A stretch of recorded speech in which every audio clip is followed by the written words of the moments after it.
आज भारतीय जनता पार्टी महानगर फिरोजाबाद ने मन की बात के 133वें एपिसोड को तुलसी पैलेस में सुना। साथ ही संसद में अप्रैल के 16 से 17 की घटनाओं के विरोध में महिला जन आक्रोश पद यात्रा, प्रेस वार्ता और संगोष्ठी का आयोजन किया गया। मुख्य वक्ता बबीता सिंह चौहान ने विपक्ष पर महिलाओं के अधिकारों की अनदेखी का आरोप लगाते हुए इसे आधी आबादी के साथ अन्याय बताया। भाजपा नेताओं ने कहा कि महिलाओं की नीति निर्माण में भागीदारी उनका अधिकार है, उपकार नहीं। कार्यक्रम का आयोजन डॉक्टर सतीश दिवाकर और उदय प्रताप सिंह के नेतृत्व में हुआ, जिसमें बड़ी संख्या में कार्यकर्ता मौजूद रहे। फिरोजाबाद से ब्यूरो रिपोर्ट। की बात करें विपक्ष में तो डिम्पल यादव भी हैं, प्रियंका जी भी हैं, फिर क्यों विरोध कर रहे हैं? यस, एक्चुअली प्रॉब्लम ही है क्योंकि जो विपक्ष है उन्होंने अपने घरों की महिलाओं को जहां जहां उन्हें उचित स्थान मिलना चाहिए था वहां मिला हुआ है, तो उनको और बाकी महिलाओं से क्या करना है?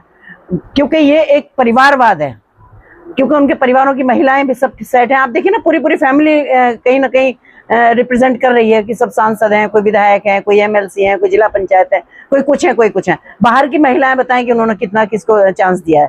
तो ये जो एक उनको भी तो ये लगता है ना कि जब महिलाएं आएंगी तो निश्चित रूप से जहां उनके परिवार की महिलाएं खड़ी होंगी तो वहां भी महिलाएं आएंगी पोजीशन में।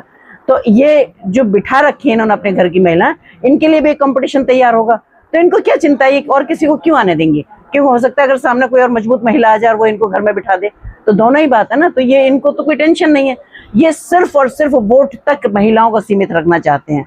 उनको नहीं चाहते कि वो नेतृत्व की जो उसमें भूमिका में आए वहां पर। ऐसा नहीं है, मैं कहूंगी कि दिन देरी है, इसको ये रोक नहीं सकते। महिला पार्टी ज्यादा से ज्यादा इस बार महिलाओं को चुनाव लड़ाएगी, अभी तक भी लड़ाती है, ये इसमें क्या बात है? जितना प्रतिनिधित्व तो आज भी अगर भारतीय जनता पार्टी की बात की जाए तो लोकसभा और राज्यसभा में उन्हीं का प्रतिनिधित्व ज्यादा है महिलाओं का, जो बीजेपी से, जो भारतीय जनता पार्टी से। विपक्ष ने कभी लड़ाया है, कभी सोचा ही कहाँ है?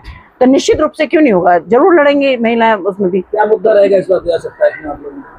देखिए 2007 हम मुद्दों की बात नहीं करते, हम हकीकत की बात करते हैं। आज जो सिचुएशन है और जो नियत विपक्ष की दिखा रही है उसको सारी महिलाएं देख रही हैं और इसका अंजाम विपक्ष को भुगतना पड़ेगा। क्योंकि मैंने कहा कि महिलाओं की कोई जाति नहीं है, महिलाओं को कोई धर्म नहीं है, महिलाओं की कोई पार्टी नहीं है।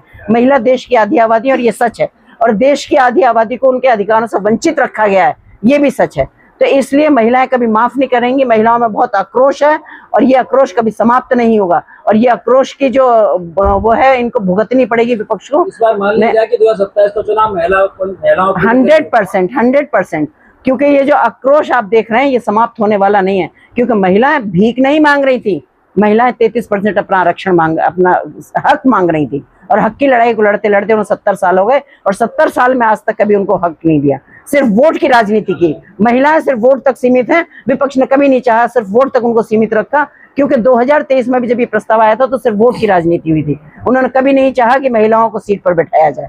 जब वोट ले लेते हैं उसके बाद वो महिलाओं को भूल जाते हैं, और जब वोट लेना होता है तब उनको याद आती है महिलाओं की। तो मैं कहती हूँ महिलाएं अब इतनी सीधी नहीं रही हैं, महिलाएं भी अपने अधिकार को जान गई हैं। और मैं कहती हूँ कि पूरा विपक्ष की मैं घोर निंदा करती हूँ सारे महिलाओं की तरफ से, और माननीय प्रधानमंत्री जी का बहुत हम आभार व्यक्त करते हैं कि जिन्होंने इतनी भावुक अपील की थी विपक्ष से। उन्होंने कहा था कि जब इस बिल को लेके आने वाले थे और 3 दिन का विशेष सत्र उन्होंने लिया था, उन्होंने कहा था मैं चाहता हूँ कि अपने घर में अपनी माता और बहनों का आशीर्वाद लेके आए और उनसे बात करके आए, और जब इस बिल का प्रस्ताव लेके आए। तो इससे ज्यादा भावुक अपील क्या होगी, जब पूरे देश की महिलाएं टकटकी लगाकर उस टीवी पर देख रही थी, और जब ये गिरा तो आप सोच नहीं सकते, हर महिला दिल से रोई। इसलिए रोई क्योंकि जागरूक महिलाएं ये कब तक पीछे रखेंगे।